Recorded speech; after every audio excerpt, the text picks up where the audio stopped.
अस्सलामुअलैकुम गाइस। तो अगर मैं आपसे पूछूं कि आपका रिलीजन सच्चा है, इस बात को साबित करें, तो ज़्यादातर लोग जो हैं वो इस सवाल पर कंप्लीटली साइलेंट हो जाएंगे। उनके पास कोई जवाब ही नहीं होगा कि क्यों इस्लाम ही सच्चा मज़हब है। क्रिश्चियन के पास हवा निकालने वाले पास्टर्स हैं, तो हिंदूज के पास एक से बढ़कर एक जादूगर। लेकिन हमारे पास क्या है? क्या सबूत है कि इस्लाम सच्चा है और रसूलुल्लाह सल्लल्लाहु अलैहि वसल्लम सच्चे नबी थे?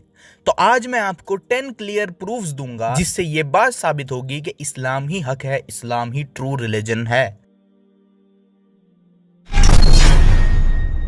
तो कुरान के चैप्टर नंबर 41 वर्स नंबर 11 में अल्लाह सुब्हानहू व तआला ज़मीन और आसमान की क्रिएशन डिस्कस कर रहे होते हैं। और क्रिएशन डिस्कस करते करते अल्लाह सुब्हानहू व तआला कुरान में कहते हैं, फिर अल्लाह ने आसमान की तरफ ध्यान दिया और वो धुआं था। तो यह आयत हमको बताती है कि एक टाइम हमारे इस यूनिवर्स की क्रिएशन में ऐसा आ चुका है जिस वक्त ये धुआं था। और आज की मॉडर्न साइंटिफिक डिस्कवरीज ने यह बात को प्रूव किया है कि एक टाइम पर हमारा ये पूरा सोलर सिस्टम स्मोक था, जिसको कॉस्मिक डस्ट कहा जाता है। लेकिन ये ज्यादा स्मोक की तरह था। साइंटिफिक आर्टिकल में भी स्मोक वर्ड ही यूज होता है। उसके बाद ये कॉस्मिक डस्ट और स्मोक आपस में मिलकर बहुत बड़े हो गए और इस तरह से हमारा पूरा सोलर सिस्टम फॉर्म हुआ। Clip of scientist. Into a creator. We believe that our own solar system was a cloud sitting there in space, more or less minding its own business, when a supernova shockwave struck the cloud and had it collapse down and form a new star system.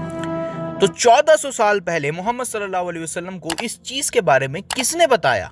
May be ये एक इत्तेफाक हो, लेकिन अभी तो शुरुआत है।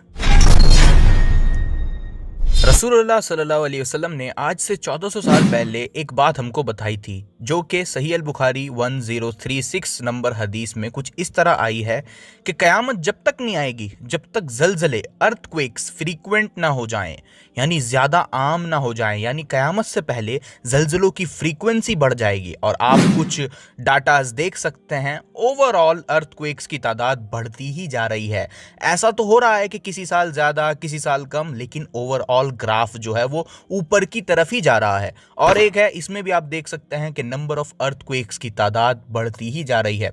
Earthquakes are becoming more frequent.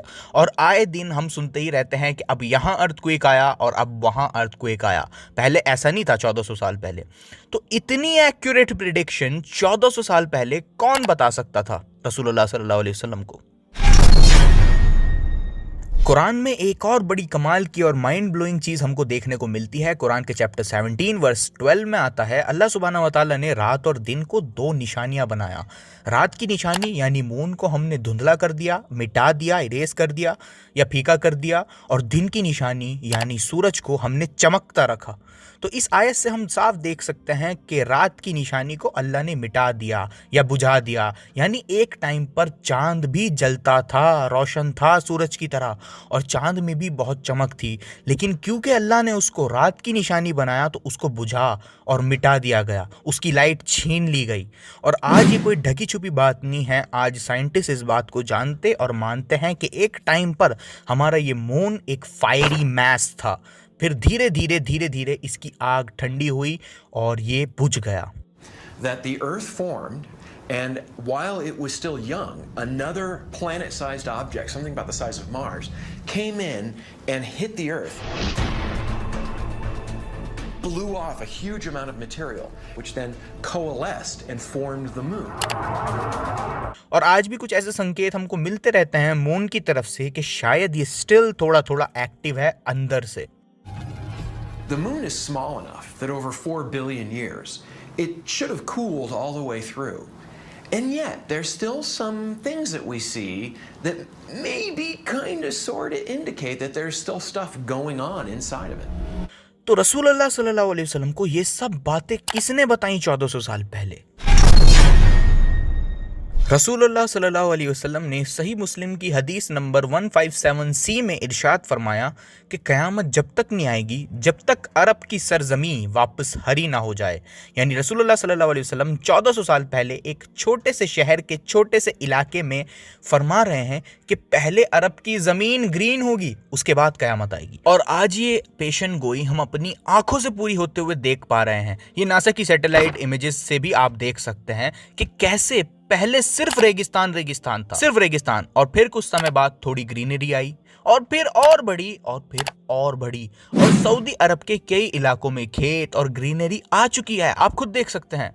और सऊदी भी 450 मिलियन ट्रीज प्लांट करने का टारगेट लेके चला है 2030 तक। तो ये पेशेंट गोई के सऊदी हरा हो जाएगा हमारी आंखों के सामने पूरा हो रही है। अगेन 1400 साल पहले ये सब कौन बता सकता था, वो भी इतनी एक्यूरेटली। रसूलुल्लाह सल्लल्लाहु अलैहि वसल्लम को ये सब बातें कैसे पता चली? कुरान में चैप्टर 21 वर्स 104 में आता है कि कयामत के दिन अल्लाह इस आसमान को फोल्ड कर देंगे, रोल कर देंगे, जैसे एक स्क्रॉल को किया जाता है। यानी कुरान के अकॉर्डिंग आसमान एक फोल्डेबल चीज़ है। अच्छा, कुछ लोगों के मन में ये सवाल आएगा कि कुछ देर पहले तक तो मैंने बताया था कि आसमान धुआं था, तो अब ये फोल्डेबल कैसे हो गया? तो जिन लोगों के मन में ये क्वेश्चन आया है उनको बता दूं, अरबिक लैंग्वेज में वर्ड समा का मीनिंग आसमान होता है और ये वर्ड समा हर ऊंची चीज़ के लिए यूज़ किया जा सकता है। यानी कोई भी ऊंची चीज़ जो ऊंचाई पर हो, अरबिक लैंग्वेज में उसको समा कहा जा सकता है। फॉर एग्जाम्पल, कुरान के चैप्टर 14 वर्स 24 में अल्लाह सुब्हानहू व तआला ट्री की ब्रांचेस को आसमान छूती बताते हैं, हाई इन द स्काई बताते हैं। अब ट्री की ब्रांचेस लिटरली तो आसमान में नहीं जाती ना, पेड़ों की टहनियाँ ऊंचाई पर होती हैं, हाइट पर होती हैं। तो यहाँ पर भी हम देख सकते हैं कि पेड़ों की टहनियों की ऊंचाई के लिए आसमान शब्द आया है कुरान में। और उसी तरह कुरान में चैप्टर 2 वर्स 164 में अल्लाह सुब्हानहू व तआला बताते हैं बारिश आसमान से आती है। तो क्लियरली इस आयत में भी समा वर्ड बादलों के लिए यूज किया गया है। तो अरबिक में समा वर्ड हर ऊंची चीज के लिए यूज किया जा सकता है। तो इसी वजह से जब कुरान में समा वर्ड आएगा तो उसका एक फिक्स्ड मीनिंग नहीं होगा, बल्कि कॉन्टेक्स्ट के हिसाब से मीनिंग डिसाइड किया जाएगा। जैसे इस आयत में समा स्मोक था लिखा है, इससे मुराद हमने कॉस्मिक डस्ट ली है। उसी तरह समा को फोल्ड कर दिया जाएगा, यानी स्पेस को फोल्ड कर दिया जाएगा। और आज की मॉडर्न साइंटिफिक डिस्कवरीज ने इस बात को प्रूव किया है कि आसमान यानी ये स्पेस एक फोल्डेबल चीज़ है। जिस स्पेस को हम खाली जगह सोचते हैं ये एक्चुअल में एक रियल थिंग है। स्पेस के अंदर ग्रेविटेशनल वेव्स भी डिटेक्ट हो चुकी हैं, तो ये स्पेस कोई खाली जगह नहीं है, ये एक रियल थिंग है। और इस स्पेस टाइम को फोल्ड किया जा सकता है, बेंड किया जा सकता है, ट्विस्ट किया जा सकता है। Clip lives. In fact, space is so real it can bend. Space can twist. And it can ripple. So real. तो कुरान ने 1400 साल पहले हमको बताया था कि स्पेस फोल्ड किया जा सकता है, जिसको साइंटिस्ट ने रिसेंटली ही डिस्कवर किया है। तो ये सब बातें कौन रसूलुल्लाह को बता रहा था रेगिस्तानों में? रसूलुल्लाह सल्लल्लाहु अलैहि वसल्लम ने कई सही हदीसों में फरमाया है कि एक दिन इस्लाम हर उस जगह पहुंचेगा जहां रात और दिन पहुंचती है। यानी ये रिलीजन दुनिया में हर जगह पहुंच के रहेगा। आज आप देखो, ये पेशेंट गोई भी आपकी आंखों के सामने पूरी हो रही है। आज न्यूज़ चैनल्स, मोबाइल, टेलीविजन के जरिए इस्लाम हर जगह पहुंच रहा है और पहुंचता रहेगा। और 2080-90 तक इस्लाम दुनिया का सबसे बड़ा रिलीजन भी बन जाएगा, ऐसी भी प्रेडिक्शंस करी गई हैं। अच्छा, ये बात तो हो गई कि इस्लाम हर जगह पहुंचेगा, ये पेशेंट गोई पूरी हो रही है। लेकिन रसूलुल्लाह सल्लल्लाहु अलैहि वसल्लम ने एक और बात बताई है। सुनन अबी दाऊद 4257 नंबर हदीस में आता है कि एक टाइम ऐसा आएगा जब मुस्लिम्स तादाद में तो ज्यादा होंगे, पॉपुलेशन में तो ज्यादा होंगे, लेकिन बेकार होंगे, झाग की तरह होंगे। दुश्मनों के सीनों में मुसलमानों का खौफ नहीं होगा, क्योंकि मुसलमान दुनिया की मोहब्बत में लगे होंगे और मौत को नापसंद करेंगे। हूबहू वही हो रहा है जो रसूलुल्लाह ने 1400 साल पहले बताया था। इस्लाम हर जगह पहुंच रहा है, ये बात साबित हुई। मुसलमानों की तादाद ज्यादा होगी, उसके बावजूद भी बेकार होंगे, कमजोर होंगे, ये बात भी करेक्ट है। अब कौन सोच सकता है कि ये सब बातें एक ऐसे शख्स ने हमको बताई हैं जो कि रेगिस्तान में रहता था और जिस समय मुसलमानों की तादाद भी मुट्ठी भर थी, और 1400 साल पहले ये सब बताया गया है। और सुने, अभी खत्म नहीं हुआ। रसूलुल्लाह सल्लल्लाहु अलैहि वसल्लम ने ये भी फरमाया है सही मुस्लिम 146 नंबर हदीस में कि एक दिन इस्लाम स्ट्रेंज हो जाएगा। मतलब अगर आप लोगों को इस्लाम जाके बताओगे तो वो लोग कहेंगे, भाई ये क्या बात कर रहे हो, ऐसा तो हमने कभी नहीं सुना। इस्लाम स्ट्रेंज हो जाएगा, ऐसा जैसे ये शुरू हुआ था। रसूलुल्लाह सल्लल्लाहु अलैहि वसल्लम ने फरमाया कि इस्लाम हर जगह जाएगा, वो हो रहा है, हम सब देख सकते हैं। मुसलमानों की तादाद ज़्यादा होगी लेकिन बेकार होंगे, वो भी हो रहा है, ये भी हमारी आंखों के सामने हम देख सकते हैं। अब एक टाइम इसके बाद ऐसा आना है जब लोग इस्लाम को सुन के उसको स्ट्रेंज समझा करेंगे। तो ये सब चीज़ें इतनी एक्यूरेटली कोई शख्स जो 1400 साल पहले रहता था वो कैसे हमको बता सकता है, अगर नाउजुबिल्लाह वो झूठा था तो। कुरान ने आज से 1400 साल पहले एक बात हमको बताई थी चैप्टर 10 वर्स 92 में, जिसमें आता है एक इजिप्शियन फिरौन के बारे में। इसमें आता है जिसने खुद के खुदा होने का दावा किया था, जिसने अपने कई मंदिर मूर्तियां बनवाई थी और जिसने खुद को गॉड कहा था और खुद को गॉड ही मानता था। उस इजिप्शियन फिरौन के बारे में कुरान में आता है कि अल्लाह ने उस फिरौन को डुबा कर मार दिया, लेकिन अल्लाह ताला फरमाते हैं हम उसकी बॉडी को बचा लेंगे ताकि वो फ्यूचर जनरेशन्स के लिए एक निशानी बनी रहे।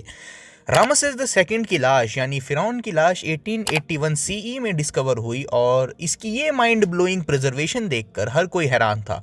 ये उन इजिप्शियन फेरोज में से था जिनकी बॉडी लार्जली इंटैक्ट थी। सर टोनी रॉबिन्सन की क्लिप सुने। Just across the river from Luxor lies the famous Valley of the Kings, where Ramesses himself was buried. His mummy was discovered in 1881. One of the few pharaohs whose body has survived largely intact. और कुरान ने हमको ये भी बताया है कि फिरौन जो है वो खुद को गॉड मानता था, खुद को खुदा की जगह ही देखता था। और मॉडर्न आर्कियोलॉजिकल डिस्कवरीज ने इस बात को भी साबित किया है कि जब ये मम्मी जिंदा थी, जब इसने खुद के खुदा होने का दावा किया था, इसने खुद के कई मंदिर भी बनवाए थे। Ramses II is shown not only worshipping the gods, but worshipping an image of his own deified self. So you have Ramses II as pharaoh, worshipping Ramses II as god, all taking place during the lifetime of Ramses II. Well, the people considered him as a god, and he himself reclaimed that he is one of the gods. And you can see this very clear at the temple of Abu Simbel.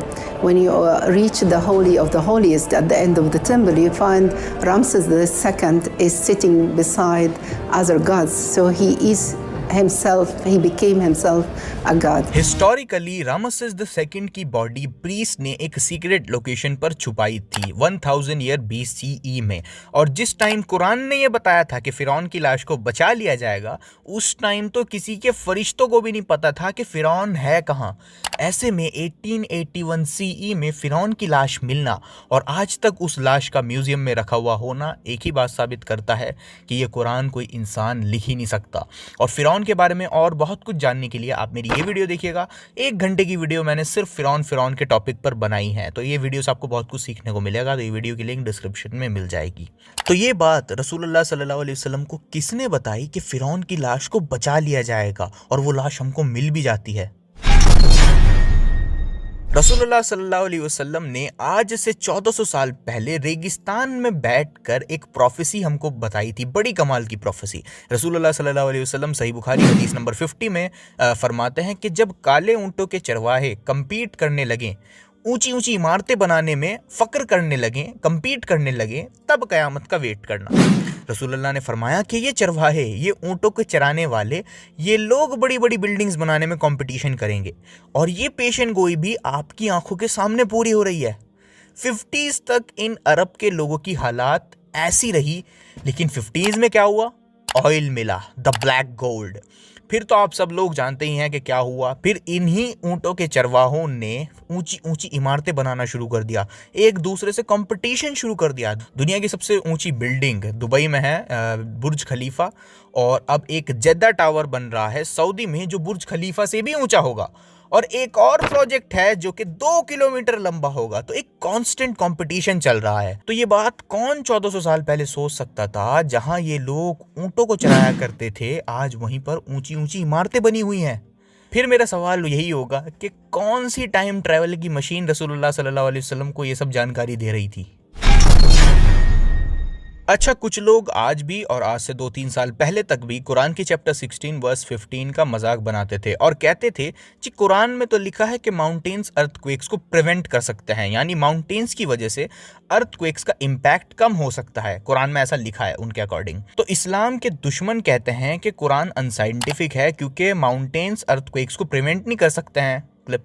Mountains prevent earthquakes, and the Quran even claims that these mountain things prevent earthquakes. That's why they are planted into the earth. Now I get it. If you honestly Google for such a claim, you only find Islamic or pro-Islamic sources. देखा कैसे इस्लाम का दुश्मन कुछ समय पहले तक इस बात पर कुरान का मजाक बना रहा था, लेकिन आज अल्हम्दुलिल्लाह कई आर्टिकल्स और जियोलॉजिस्ट के पीयर रिव्यूड पेपर अवेलेबल हैं जिसमें इस बात को बताया गया है कि एक्चुअली माउंटेन्स अर्थक्वेक को प्रिवेंट कर सकते हैं और माउंटेन्स अर्थक्वेक्स को दूसरी जगह पर भी भेज सकते हैं, जिससे उनकी पावर और बढ़ सकती है और माउंटेन्स अर्थक्वेक की पावर को, उसके इम्पैक्ट को कम भी कर सकते हैं।